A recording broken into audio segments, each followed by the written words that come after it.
Hello friends, myself Chirag. Today I am going to discuss with you parallel arbitration, topic of computer organization and architecture. Use of arbitration, or we can say meaning of arbitration, is that there are more than two processors are available in multiprocessor system at that time who access the system bus when multiple request gives to the controller. So it is called arbitration. The processors, main memory and I/O devices can be interconnected by means of a common bus. So we can say there are different devices in our system that all devices connected with a common bus. We can say it is communication path. Definition of bus: it is set of lines or collection of wires to transfer data from one source to another destination. So we can say multiple source, multiple destination. The bus provides a communication path for the transfer of data. Bus consists of, there are three different lines like data lines, address lines and control lines. Control line control the bus, address lines gives the address from where the data will be accessed, and data lines transfer the data from one device to another device. Such a bus known as system bus. Different type of arbitration. First one is serial arbitration, parallel arbitration and dynamic arbitration. Today we will discuss parallel arbitration. The serial arbitration and dynamic arbitration videos are available in my channel. So this figure shows this is the parallel arbitration diagram. In this technique, use an external priority encoder and decoder as shown in figure. So to decide the priority, one priority encoder is available and one decoder is available.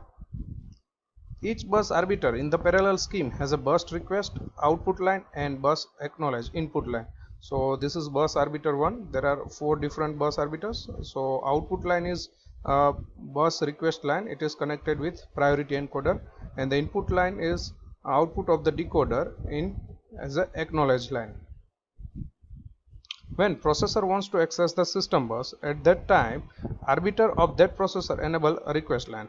Suppose processor 1 wants to access the system bus. At that time bus arbiter 1 request to the priority encoder to give access of the system bus. The processor takes control of the bus if its acknowledge input line is enabled.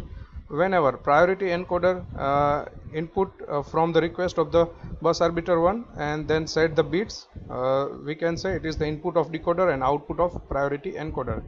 When acknowledgement line of bus arbiter 1 is enabled, at that time we can say bus system bus connected with processor 1, or we can say bus arbiter 1. Figure shows the request line from 4 arbiters going into 4x2 priority encoder.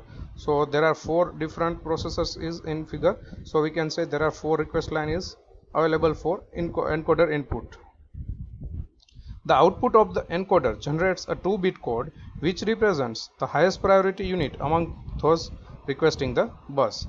Now how can say who gets the first priority? Let's see one table. Now these are the inputs of the priority encoder I0, I1, I2, I3, and outputs of X and Y is the output of priority encoder and the input of decoder. Now we can say the bus arbiter 1 request, we can say the bus arbiter 1 bit is 1. At that time remaining arbiters request will be don't care. So we can say first priority given to the bus arbiter 1. At that time I0 is equal to 1, so priority given to the first arbiter. If priority first bus arbiter first arbiter request is 0 and second bus arbiter request is 1, at that time so remaining I2 and I3, we can say 3 and 4 request is don't care and priority given to the bus arbiter 2, and as so on. Now this is the advantage disadvantage: separate pair of bus request and bus grant signal, so it is faster in compared to serial arbitration, we can say daisy chain arbitration. Disadvantage: require more bus request and grant signal. Thank you for watching this video. Please like, share and comment. Subscribe my channel on YouTube, Chirag Bhalodia. Press bell icon to get new video notification. Thank you.